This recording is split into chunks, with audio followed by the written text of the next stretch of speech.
vez, Deus é bom, Deus é conosco. Fez esse convite para nós conversarmos um pouco acerca das escrituras, um pouco sobre nós. É um tempo complicado, difícil, pelo que vemos nas coisas acontecendo, mas vou te deixar te apresentar aos nossos amigos, falares um pouco de ti. Deus é bom. Tá certo, Alice, muito obrigado.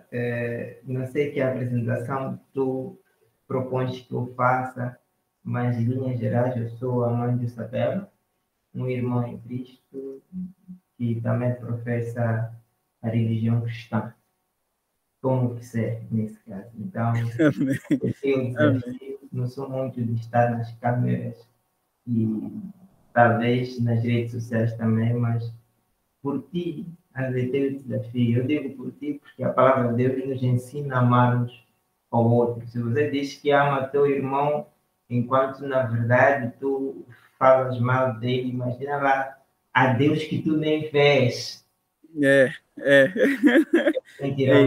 Então, como o amor é profundo, é verdadeiro, a palavra de Deus nos ensina que nós devemos demonstrar o amor por ações. E é por essa linha de pensamento da palavra de Deus e demonstro o meu amor consigo aceitando esse desafio. Oh, graças a Deus, que bom, que bom. Então, nós já tinha te mandado aquela mensagem a perguntar sobre o nosso assunto hoje. Por acaso, ontem, meditava também acerca dessa palavra.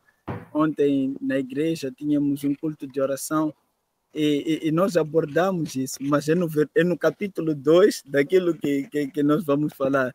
Então, Deus é bom, é maravilhoso. Então, sobre o teu tema, né? sobre a nossa conversa,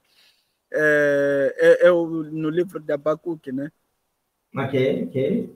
Sim. Amém. Então, fale um pouco aí sobre esse livro, sobre isso. Deus é bom. Na verdade, não é no livro de Abacuque, mas sim em Hebreus. Oh, graças a Deus. O que eu procurei fazer foi trazer uma fundamentação bíblica sobre o tema. Para lhe falar a verdade, nós, na igreja onde eu congrego,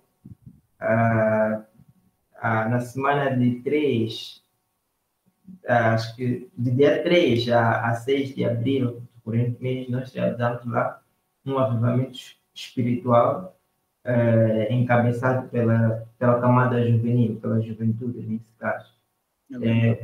Cujo tema, sem querer mérito, eu aqui propus, falava do tema que eu disse, faço a repetição, que é Deus ainda fala. Aleluia. Então, mas quando nós propusemos o tema, digo nós como direção da juventude, nós não havíamos buscado escrituras para fundamentar. Então, hoje, quando me perguntou sobre o assunto, eu acabei procurando o livro de Hebreus e achei lá o fundamento de que Deus ainda fala, e fala de diversas formas. Glória a Deus. E por que Deus ainda fala? Estamos numa situação, numa sociedade muito materialista e muito consumista hoje em dia. E por ser muito consumista e materialista, o que acontece é que as pessoas acabam caindo em depressão porque não conseguem alcançar os objetivos que têm. Mas tais objetivos não é porque as pessoas têm como tal. São objetivos que são inculcados pela sociedade. Porque é para manter o status que a sociedade exige. Hoje em dia, a pessoa está bem quando tem um carro, a pessoa está bem quando tem um bom emprego, a pessoa está bem quando tem uma boa Nike, uma boa sapatilha, camisa, um iPhone e tal.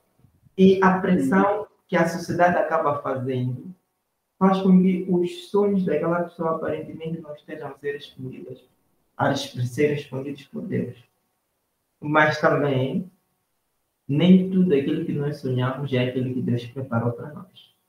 Mas não obstante a isso, eu quero dizer que Deus ainda fala no sentido de que a palavra de Deus em Eclesiastes nos ensina que há tempo para tudo debaixo do céu.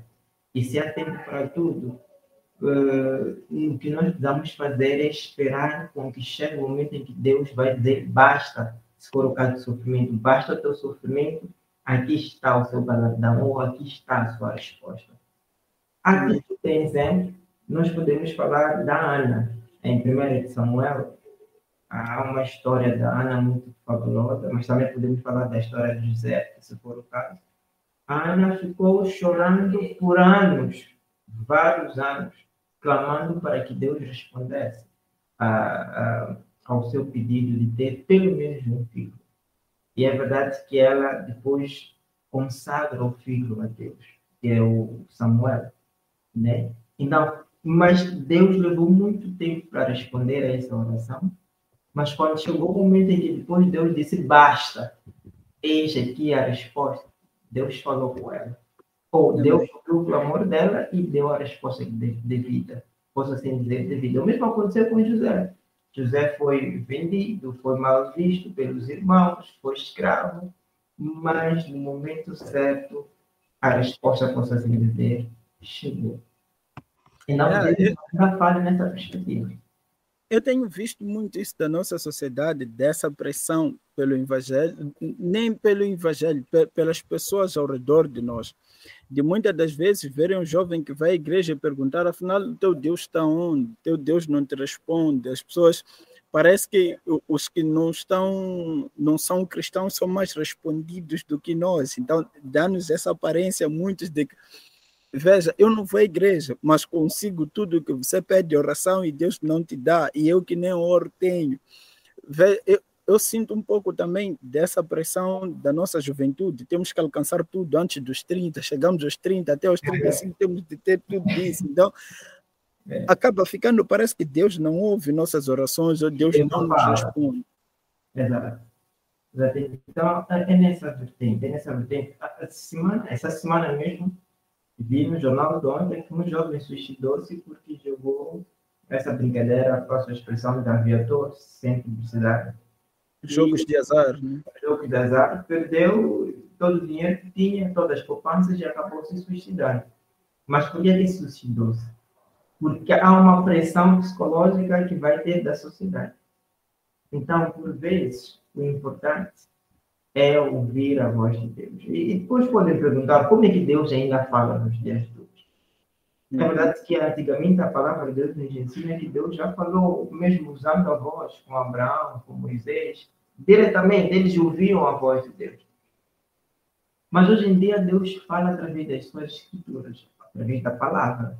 Já está lá a Bíblia, onde ele deu as diretrizes. A palavra de Deus em Salmos, por exemplo, nos ensina que a palavra de Deus é luz ou é lâmpada para os nossos pés. Ter luz ou lâmpada para os nossos pés significa que Deus nos guia. E como é que nos guia? É falando conosco. Porque a palavra de Deus é como se fosse uma legislação, ou um decreto, que rege a maneira como nós devemos nos comportar na sociedade, no dia a dia.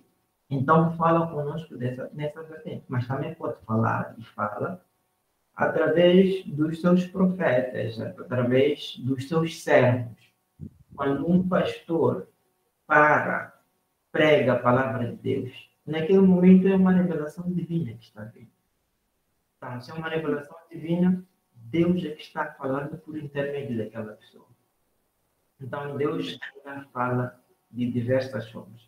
Até mesmo quando nós estamos numa situação de perigo e o coração reage, ou o medo reage, em Xangana diz que o Bamapá, vai colocar aí a tradução em Xangana, em português, não sei como é que vai colocar. É um sinal de que Deus está lá, o Espírito de Deus está lá para te advertir do passo em falso que podes vir a dar. Amém. Mas também Deus confirma quando tu tomas uma ação, por exemplo, de abrir um ministério. Quando alguém decide, eu quero abrir um ministério evangélico, há uma confirmação divina que vem. Essa também é uma maneira de Deus falar. Quando você tem convicção de que eu tenho que fazer isso porque Deus assim me instrui, é porque Deus está falando naquele É super importante porque toda vez que você encontra um novo convertido que tem a primeira impressão com a Bíblia, ele espera ouvir aquela voz